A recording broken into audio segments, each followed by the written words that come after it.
ఒక ఊర్లో ఒక గ్రామ పెద్ద ఉండేవాడనమాట. ఎవరికి ఏ కష్టం వచ్చినా కూడా ఆయననే తీర్చేవాడు. ఎవరికి ఏ కష్టం వచ్చినా కూడా వెళ్ళి ఆయనకే చెప్పుకునేవారనమాట. అదే ఊరిలో ఒక తల్లి, ఒక కొడుకు నివసించేవారు. అయితే కొడుకుకి విపరీతమైన స్వీట్స్ పిచ్చి అనమాట. డైలీ స్వీట్స్ తింటూనే ఉండేవాడు.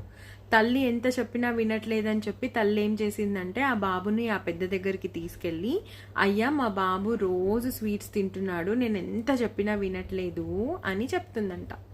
దానికి ఆయన ఒక చిన్న నవ్వు నవ్వి, అమ్మ మీరు ఒక నెల తర్వాత రండి అని చెప్తాడంట. సరే అని చెప్పి ఒక నెల తర్వాత మళ్ళీ ఆయన దగ్గరికి వస్తారు, ఆ గ్రామ పెద్ద దగ్గరికి. అప్పుడు గ్రామ పెద్ద చెప్తాడు, బాబు నువ్వు స్వీట్స్ తినకు, హెల్త్కి మంచిది కాదు అని చెప్తాడంట. అయితే వాళ్ళ అమ్మ బాగా ఆలోచించి ఇలా అడుగుతుందంట ఆ పెద్దని, అయ్యా ఈ ముక్క మీరు ముందే చెప్పొచ్చు కదా, ఒక నెల ఎందుకు సమయం పట్టింది అని అడుగుతుందంట.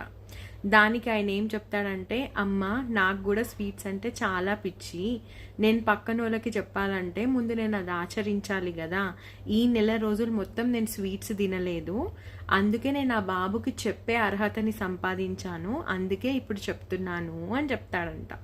ఎంత బాగుందో కదా ఈ కథ నీతి. పక్కన వాళ్ళకి ఏదైనా చెప్పే ముందు ముందు మనం అది ఆచరించి పక్కన వాళ్ళకి చెప్పాలి. ఏదో ఉచిత సరాలు ఫ్రీగా వస్తున్నాయి కదా అని ఇవ్వద్దు. అంతే కదా? మీరేమంటారు? నచ్చితే షేర్, సబ్స్క్రైబ్, లైక్.